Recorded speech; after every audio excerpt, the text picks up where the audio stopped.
Hey everyone, welcome back to my channel Politics. I'm Aditi Vyas and we were studying the chapter called War, and we were on the topic arenas of the Cold War.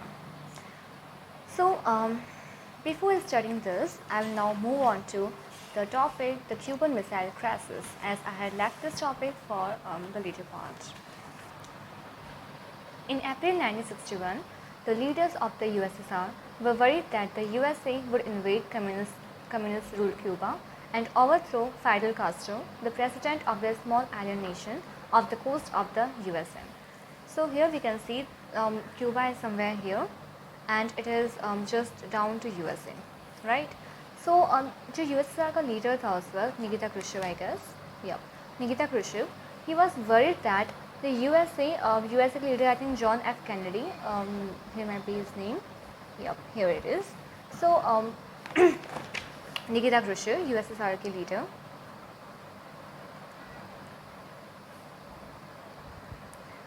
वो believe कर रहे थे और या फिर वो worried थे that जो यूएसए हैं, जॉन एफ कैनेडी, वो ओवरथ्रो कर देंगे, यानी कि अटैक कर देंगे क्यूबा के ऊपर. That is an ally of USSR. और इसके जो पीएम एक्चुअली द प्रेसिडेंट है वो फाइडल कास्ट्रो है. I am so sorry for the pronunciations because these names are in no knowledge to me. Castro. सो इस वजह से जो क्यूबा था अलाई था सोवियत यूनियन का, एंड रिसीव करता था diplomatic and financial aid from USSR. तो निकिता क्रुश्चेव ने, जो कि लीडर थे सोवियत यूनियन के, उन्होंने क्यूबा को एक रशियन बेस में कन्वर्ट कर दिया 1962 के अंदर. ठीक है, वहाँ पे उन्होंने न्यूक्लियर मिसाइल्स वगैरह प्लेस कर दिए. और जो इंस्टॉलेशन था न्यूक्लियर वेपन्स का, उसने यूएस को एक बहुत बड़े थ्रेट में आके खड़ा कर दिया. एक बहुत बड़ा डेंजर यूएस के ऊपर मंडरा रहा था. और जो सिटीज़ थी जो कि थ्रेट में थी बिकॉज ऑफ न्यूक्लियर वेपन्स, वो डबल हो गई थी because of the closeness to the Cuba और because of the nuclear weapons that were placed in Cuba, right. Then 3 weeks later जो अमेरिका के प्रेसिडेंट थे जॉन एफ कैनेडी, उनको पता चला कि यूएसएसआर ने वहाँ पर न्यूक्लियर वेपन्स को प्लेस कर रखा है. सो इस वजह से उन्होंने उनके एडवाइज़र्स वगैरह ने मिल करके जो शिप्स वगैरह जितनी भी आ रही थी यूएसएसआर की, जो इस एरिया के अंदर आ रही थी शिप्स, जो भी बेसिस वगैरह होते हैं, उन सबको ऑर्डर दिया कि अब वापस आप जाइए सोवियत यूनियन, और उनको बोलिए कि यहाँ से जो न्यूक्लियर वेपन्स वगैरह है, मिसाइल्स हैं, उनको हटाइए, वरना एक न्यूक्लियर वॉर हो सकता है और हम जिम्मेदार नहीं होंगे फिर उसके लिए. सो इस वजह से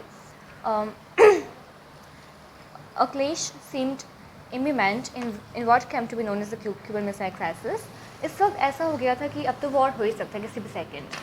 एंड ये कोई ऑर्डिनरी वॉर नहीं होता, एक बहुत बड़ा वॉर होता जिसमें न्यूक्लियर वेपन्स का यूज़ होना तो पक्का होता, right. Then eventually, to the war's great relief, both sides decided to avoid war and the Soviet ships slowed down and turned back. ये बहुत अच्छा रहा कि जो यूएसएसआर था उसने जो वहाँ से क्यूबा से मिसाइल्स हटा ली और वो पीछे हट गया, अदरवाइज वॉर हो सकता था. The Cuban missile crisis was a hot point and high point of what came to be known as the Cold War, and the Cold War referred to the competition. अब Cold War क्या होता है, हम कब से पढ़ते आ रहे हैं Cold War होता क्या एक्चुअली है. It is a series of confrontation. It is basically the competition, first of all, competition, the tensions, and a series of confrontation between US and USSR backed by their allies and their friends basically. Fortunately, जो Cold War था वो कभी Hot War में नहीं हुआ. The Cold War was not simply a matter of power rivalries of military alliances, but they were accompanied by a real ideological conflict as well. तो सिर्फ और सिर्फ पावर का मतलब नहीं था, यहाँ पर आइडियोलॉजिकल डिफरेंसेस भी थे, जिसमें यूएस की आइडियोलॉजी थी कैपिटलिज्म एंड यूएसएसआर की आइडियोलॉजी थी कम्युनिज्म एंड सोशलिज्म. सो अगर इनके बीच में डिफरेंसेस थे तो वो मेनली इनकी वजह से भी थे, इनकी आइडियोलॉजी की वजह से. बिकॉज ये बहुत अपोजिट है, ये मार्केट बेस के ऊपर डिपेंड होता है, मार्केट बेस, एंड इसमें सब कुछ लाइक जितनी प्रॉपर्टीज़ वगैरह है वो सब स्टेट ओन होती है। ओके, इसमें आप डिटेल में पढ़ेंगे आगे वाले चैप्टर्स के अंदर। So now here is I think we have done this topic. Now the arenas of the Cold War. The Cuban Missile Crisis that we began this chapter with was one of the several crises that occurred during the Cold War. The Cold War also led to several shooting wars, but it's important to note that these crises or wars did not lead to another world war. कुल मिला के war बहुत सारे हुए बीच में, अभी हम देखेंगे वियतनाम वॉर हुआ, अफगानिस्तान हुआ, कोरिया हुआ, बर्लिन हुआ एंड कॉन्गो हुआ, बट फिर भी इनमें से किसी ने भी अपनी लिमिट क्रॉस नहीं की और एक फुल फ्लैश वॉर नहीं हुआ।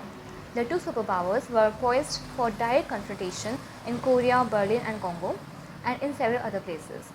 Crisis deepened as neither of the parties involved was willing to back down. अब ऑब्वियसली बात है, दोनों एक दूसरे को, दोनों खुद को सुपीरियर समझते हैं। यूएस कहता है मैं सुपीरियर हूँ, यूएसएसआर कहता है मैं सुपीरियर हूँ, तो ऑब्वियसली बात है कोई बैक डाउन करेगा ही नहीं। तो इस वजह से जो क्राइसिस था वो हमेशा बढ़ता गया।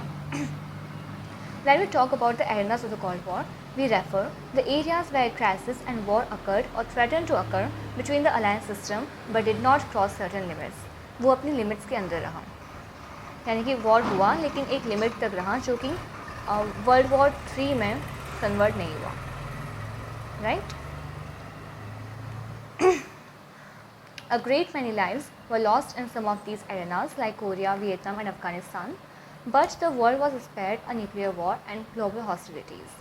In some cases, huge military buildups were reported. In many cases, diplomatic communication between the superpowers could not be sustained and contributed to misunderstanding. बहुत बार ऐसा भी हुआ कि कोई मिसअंडरस्टैंडिंग हो गई, जैसे मैंने आपको लास्ट वीडियो में बताया था दैट जो रिस्पॉन्सिबल और रैशनल होते हैं ये सुपर पावर्स, वो क्यों होते हैं? क्योंकि कोई मिसअंडरस्टैंडिंग ना हो जाए। बाई चांस किसी सेपॉय ने यानी किसी एम्प्लॉय वगैरह ने न्यूक्लियर वेपन्स को अगर डिपार्चर कर लिया, लाइक उनको स्टार्ट कर दिया, I don't know what the term is, but अगर न्यूक्लियर वेपन्स बाई चांस अगर यूएस का कोई न्यूक्लियर वेपन है और वो यूएसएसआर की जगह पे जाके गिर गया, टेरिटरी में गिर गया, तो ऑब्वियसली बात है मिसअंडरस्टैंडिंग हो जाएगी, वॉर स्टार्ट हो सकता है। भले वो किसी ने डेलिबरेटली सेपॉय ने किसी ने जानबूझ के किया हो, मिसअंडरस्टैंडिंग हो जाएगी उसकी वजह से। तो इस वजह से इसको ना करने के लिए वो लोग थे लॉजिक ऑफ डिटरेंस के अंदर, जहाँ पे उन्होंने एक दूसरे को बता रखा था कि हमारे पास भी कितने वेपन्स, तो कितनी क्या चीज़ें हैं। Then sometimes countries outside the two blocs, for example the non-aligned countries, played a role in reducing Cold War conflict and averting some grave crises. अब जो हमने पढ़ा था, जो नॉन-अलाइनमेंट कंट्रीज़ थी वो बनी थी ताकि जो न्यूली इंडिपेंडेंट कंट्रीज़ थे उनको एक वे मिल सके ताकि वो स्टे आउट रहे, वो बाहर रहे इन दोनों अलायंसेस। सो इस वजह से जो नॉन अलाइन कंट्रीज़ थी उन्होंने एक बहुत बड़ा रोल प्ले किया था जो टेंशन्स थी यूएस और यूएसएसआर के बीच में उनको रिड्यूस करने में। जैसे कि हम देखते हैं जवाहरलाल नेहरू का रोल था in the Korean crisis of 1953, जिसमें उन्होंने एक मीडिएटिंग का रोल प्ले किया था। और सिमिलरली कॉन्गो क्राइसिस के अंदर यूएन के सेक्रेटरी जनरल थे एक, उन्होंने मीडिएटर रोल प्ले किया था। और ये एक तरह से उनको सबको पता था कि हमको कैसे भी करके एक न्यूक्लियर वॉर को तो हमको अवॉइड करना ही है कैसे भी। And as the Cold War rolled from one arena to another, the logic of restraint was increasingly evident. However, since the Cold War did not eliminate rivalries between the two alliances, mutual suspicions led them to arm themselves to the teeth and to constantly prepare for war.